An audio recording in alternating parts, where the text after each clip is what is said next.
I am Steve, but the call of the mines was too strong. A wonderland where anything you can imagine is... Atta boy!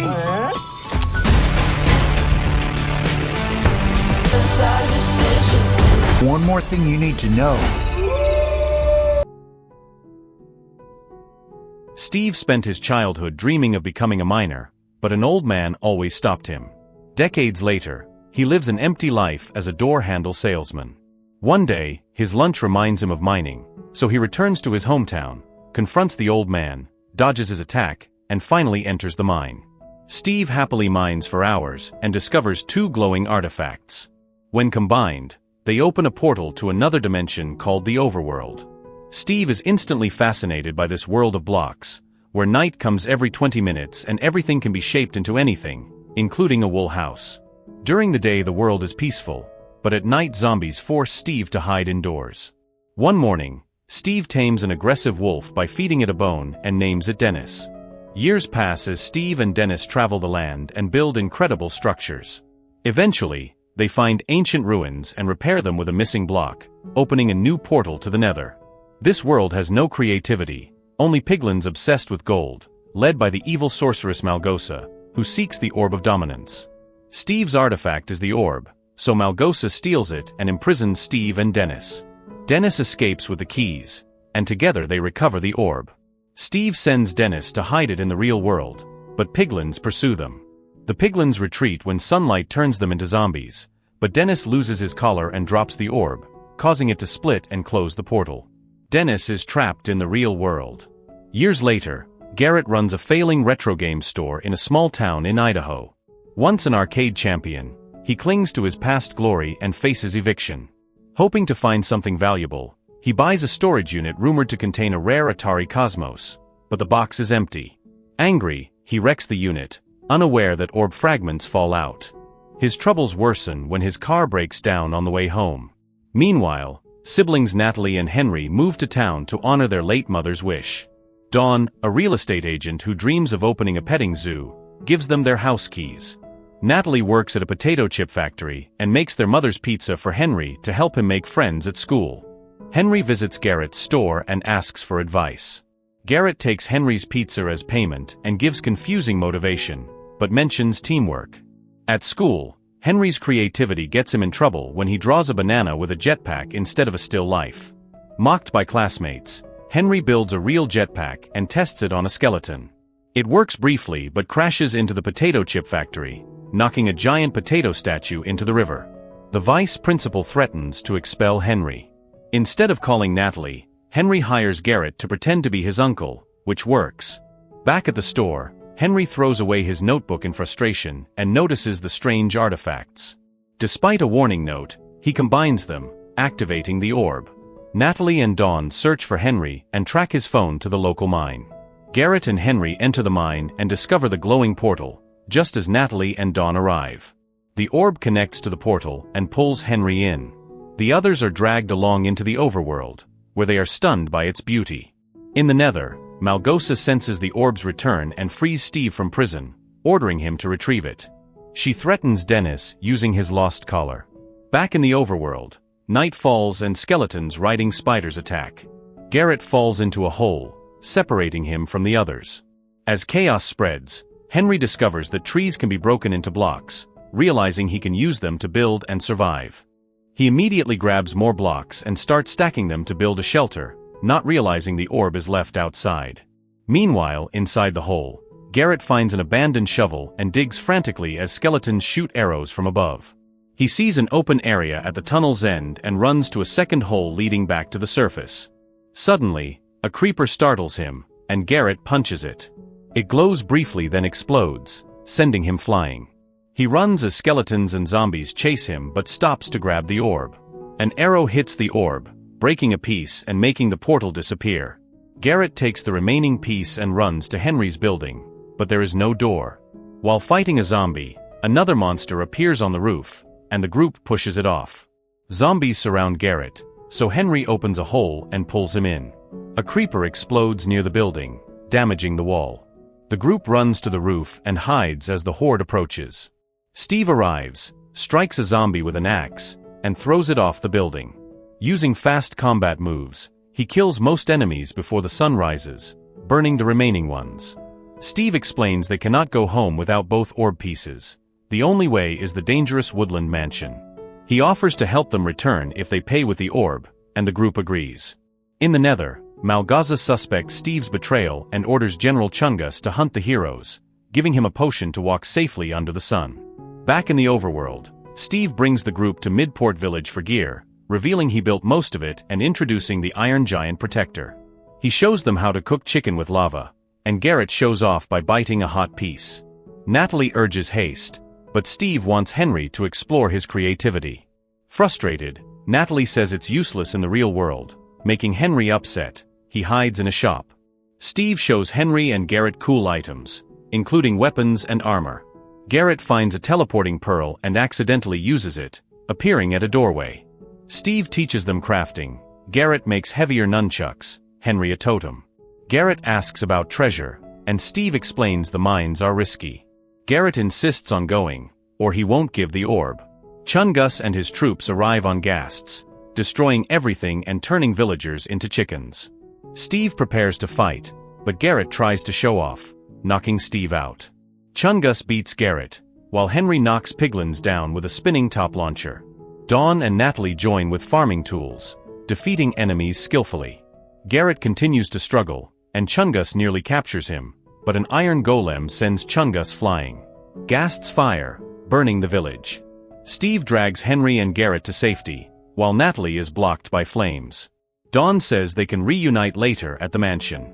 At the building's top, Steve gives them his last wingsuits to fly across the sea. Garrett pushes Henry, who activates his suit just in time. Garrett follows, and Steve jumps onto Garrett's back. Piglins and ghasts chase them, destroying parts of the mountains. One piglin jumps on Henry, but he recovers. Steve maneuvers Garrett, causing a ghast to crash. Hog-riding piglins throw spears, and two jump onto them. Garrett holds Steve to prevent falling. An attacking ghast fires through a hole where piglins wait with a net. They squeeze through before lava is thrown. The ghast is trapped in the net. Henry uses a firework to send a piglin into the last ghast, making it explode. Henry crashes into his friends, and they fall, but Steve pours water from a bucket, creating a lake to land safely. While walking through the forest, Steve tells Malgasa's story. She once dreamed of being a dancer, but piglins ignore her talent, and her father was ashamed. She rejected creativity and now wants the orb to darken the sun and destroy the overworld. Steve promises not to give the orb to Malgasa but needs it to save Dennis. In the Nether, Malgasa yells at Chungus for his failure and releases the Great Hog, which easily kills Chungus with a single attack. She then orders the creature to retrieve the orb. In the village, Dawn and Natalie try to board the last boat, but the villager rows away instead. Natalie mines a piece of wood to throw at him, but she misses. Now they have to find another route. Night falls as they reach the forest, and they talk about how heavy adult responsibilities feel while fighting zombies using only farming tools. Suddenly, a growling wolf appears behind them. Dawn tames it by giving it a bone. A collar with a name magically appears around its neck, confirming that it is Dennis. Dawn recognizes the name from Steve's stories and asks Dennis to lead them to him. Meanwhile, Steve takes the boys on a detour through the redstone mines, where Garrett accidentally steps on a trap and the walls begin firing projectiles at him. Garrett tries to run, but a cube hits him and sends him flying. His head lands on a lever that opens a hidden door, revealing a massive pile of diamonds. When Garrett starts stuffing his pockets, Henry gets angry because he realizes this was all planned. At that moment, Steve smells something terrible, and they hear the Great Hog approaching. The three quickly jump into a minecart and speed through the mines, but the redstone power runs out and leaves them stuck in a dark room. Steve lights a torch and they realize they are surrounded by creepers. The Great Hog is getting closer, so Garrett pushes the cart toward the redstone track while Henry strikes the creepers. The cart hits the track just in time and carries them out of the mines, while the Great Hog is taken down by the creepers' explosions. After reaching the forest, Henry confronts Garrett about his selfish behavior. Garrett finally drops his tough guy act and admits he is scared because he feels like a loser. Henry feels sorry for him and they make peace, and Garrett hands the orb over to him. Eventually, they reach the mansion, and Steve shows them a map of its 3 floors. Each area is guarded by dangerous enemies, so they need a plan. Garrett and Steve distract the Vindicators on the first floor by playing silly music, allowing Henry to sneak around. At first, he avoids several guards, but when he reaches the stairs, the Vindicators spot him and give chase. They throw their weapons at him, and Henry avoids them by hiding in a room. Meanwhile, Garrett and Steve are captured and thrown into an arena. Steve is tied up, and Garrett is forced to fight their strongest warrior, a tiny zombie riding a chicken. They may be small, but they are very strong and work together to strike Garrett again and again. Garrett manages to land a hit, making the zombie cry, but it is only a trick to launch a surprise attack. When Garrett goes down, Steve frees himself and jumps in to headbutt the zombie, knocking it out of the arena.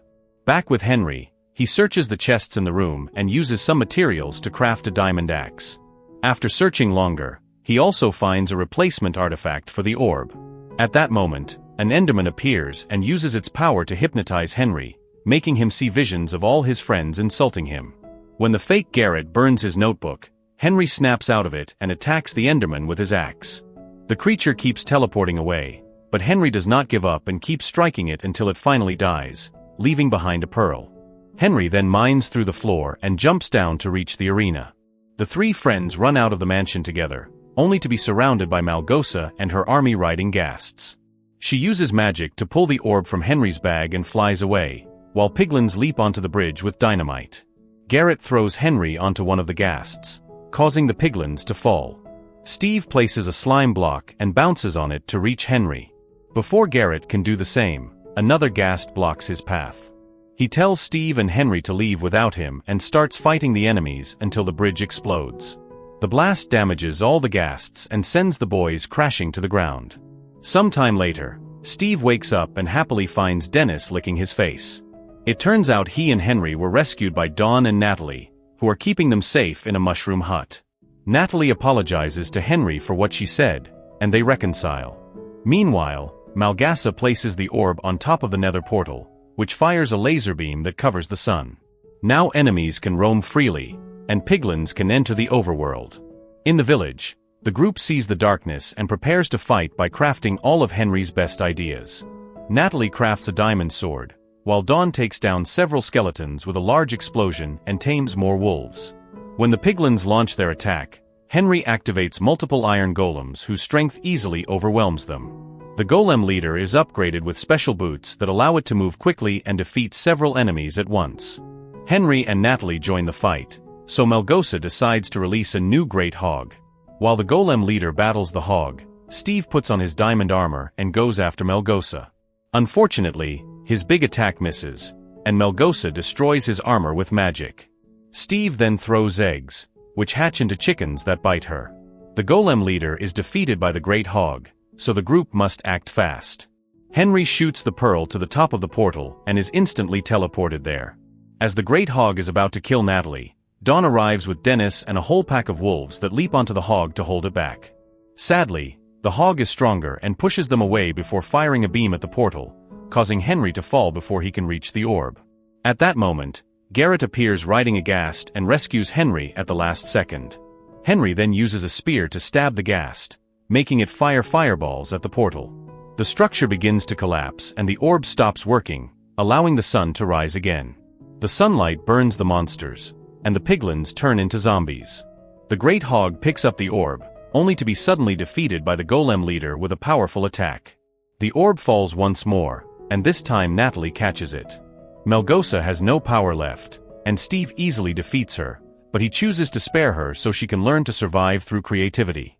After that, the group prepares to return home. Steve tells Dennis to leave with Dawn and sings him a farewell song. The group disappears into the portal, and after a moment of hesitation, Steve decides to follow them. He is finally ready to live in the real world again. Sometime later, Garrett's shop is thriving. The group creates their own video game, and Garrett and Steve often play music for kids at the shop. Dawn and Dennis open a petting zoo, while Natalie begins teaching self-defense classes. Henry finally builds a working jetpack and impresses everyone at school, and with that the story ends here. The movie shows that creativity is not a weakness, but a strength that can save others and change the world. It teaches that teamwork and trust matter more than ego or selfish ambition. Steve's journey reminds us that facing fear and choosing to grow can lead to a better life for everyone.